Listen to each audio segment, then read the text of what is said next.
Hi Dick and Leo, my name is Ken Fallon. The last time I spoke to you was around May 2012, where you guys congratulated Hacker Public Radio on its 1000th episode. We've continued producing shows, but we still haven't got on to the Daily GizWiz. Today I want to send in a submission for GadgetWarehouse. Recently I've cleaned out my GadgetWarehouse, which was in the basement, and I've gotten rid of all of the devices that I had, both my own and ones that people gave to me. The reason mainly is because of this device. It's a Raspberry Pi. I have lots of them around the house, and generally they're as powerful as the computers that I'm recycling, but also they're very, very simple. They don't take any additional components. They're all encased in the one unit, and they're very energy efficient to run.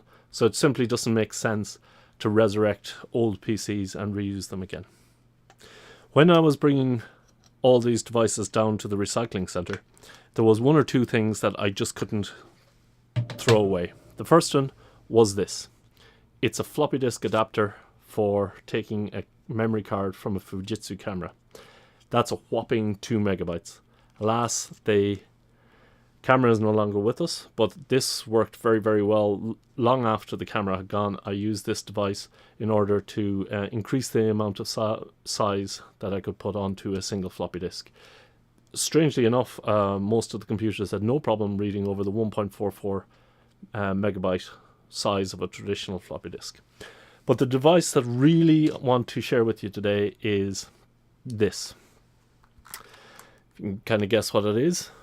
It's got a printer connection at the side, a red ribbon that goes across to screw it in, and at the back, you guessed it, a network, 2 network ports, a BNC for the old coax type network, and a thin Ethernet, which is now 100 times slower than what we have today. But this was very, very useful.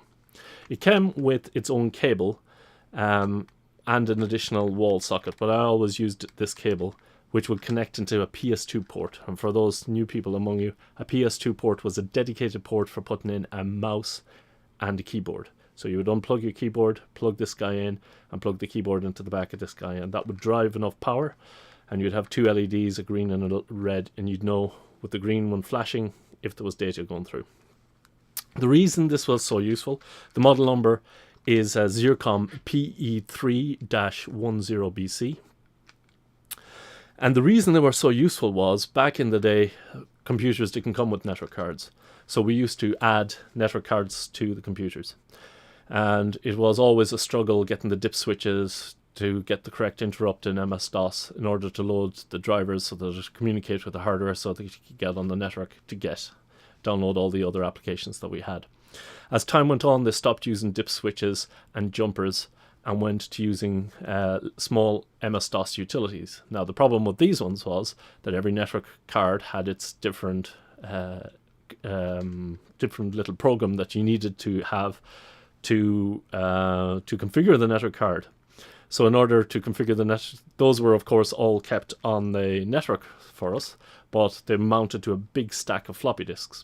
So what this device allowed us to do, with one floppy disk we could boot MS-DOS, load the drivers for this guy, pull down all the drivers for all the network cards that we had in our entire organization, put them on the hard disk, and then one by one go through them until we got the right one, configure the interrupts. So this guy allowed us to get on the network, Brilliant, brilliant device. I liked it so much I actually went out and bought my own. So that's it. I hope you enjoyed it. They are available for sale still. I saw them on eBay in the UK for around $60-70, down to something around $20. Just one other thing. Hacker Public Radio will again this year be running its New Year show. It's a 24-hour show again this year. Well, more actually, 26 hours, because we do from when the first time zone goes into the last time zone. I was just thinking it might be a great idea for something that you guys could do there on the Twit network. I guess it would be a great idea to do a 24-hour show. Leo, you might even consider getting a tuxedo or something like that.